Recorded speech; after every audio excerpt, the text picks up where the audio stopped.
মধ্যপ্রাচ্যের উত্তপ্ত বালুতে এখন কেবল বারুদের গন্ধ নয়, জমছে দীর্ঘদিনের জমে থাকা তীব্র ক্ষোভ আর আস্থার সংকট। ওয়াশিংটন আর তেহরানের মধ্যকার প্রলম্বিত এই সংঘাত পারস্য উপসাগরীয় অঞ্চলের রাজপথ থেকে শুরু করে সুউচ্চ রাজপ্রাসাদ পর্যন্ত কাঁপিয়ে তুলেছে।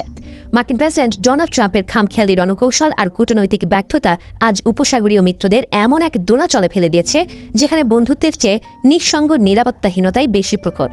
সৌদি আরব, সংযুক্ত আরব আমিরাত, কাতার, কুয়েত আর বাহরাইনের নীতি নির্ধারকদের মনে আজ প্রশ্ন উঠেছে, যাদের ওপর তারা দশকের পর দশক ধরে অন্ধের মতো ভরসা করে এসেছেন, সেই যুক্তরাষ্ট্র কি আদতে তাদের সুরক্ষায় প্রতিশ্রুতিবদ্ধ, নাকি কেবল নিজের ভূ রাজনৈতিক স্বার্থের বলি বানাচ্ছে?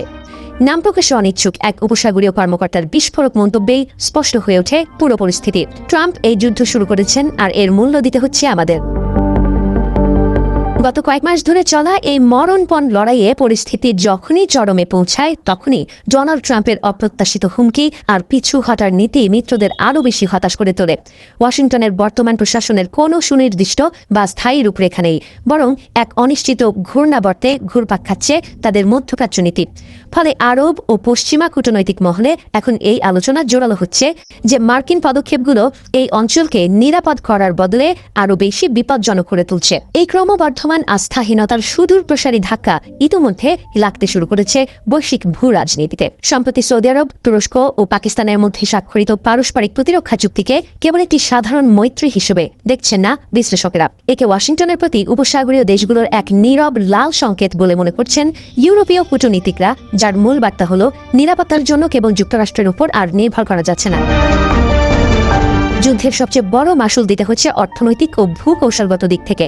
হরমুজ প্রণালীর অচল অবস্থার পর লোহিত সাগরের বাবেল মানদেব প্রণালীতে ইয়েমেনের হুথি বিদ্রোহীদের একের পর এক ক্ষেপণাস্ত্র ও ড্রোন হামলা সৌদি আরব সহ পুরো অঞ্চলের তেল রপ্তানি ও জ্বালানি অবকাঠামোকে পঙ্গু করে দিচ্ছে।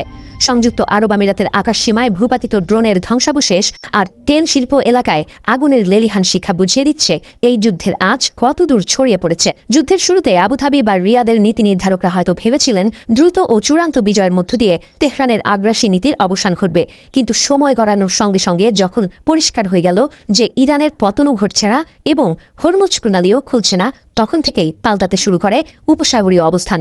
গত এপ্রিলের প্রথম দফার আলোচনা ভেস্তে যাওয়ার পর থেকেই মিত্রদের মনে গভীরে শেকড় গেড়ে বসে এক চরম হতাশা।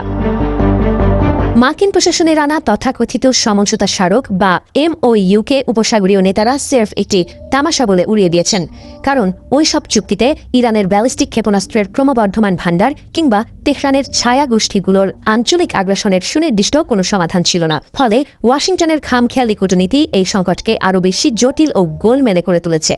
তবে এত কিছুর পরও এই দেশগুলোর সামনে বিকল্পের পথ বড়ই সংক্ষিপ্ত। কাতার ও বাহরাইনে বিশাল মার্কিন সামরিক ঘাঁটি এবং ওয়াশিংটনের অস্ত্র ও গোয়েন্দা সহায়তার উপর তাদের যে ঐতিহাসিক নির্ভরশীলতা, তা এক মুহূর্তেই ছিন্ন করা সম্ভব নয়। এক চরম অসহায়ত্ব নিয়ে সেই উপসাগরীয় কর্মকর্তা যেন দীর্ঘশ্বাস ফেলেন, আমরা যাই করি না কেন যুক্তরাষ্ট্রকে না বলতে পারি না।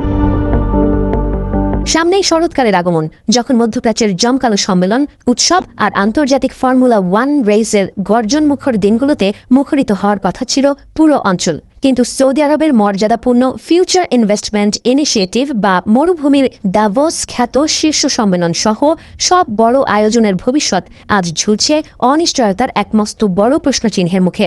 আন্তর্জাতিক বিনিয়োগকারীরা এই অস্থির নিরাপত্তা পরিস্থিতিতে পা রাখতে কতটা সাহস পাবেন তা নিয়ে গভীর সংশয় তৈরি হয়েছে।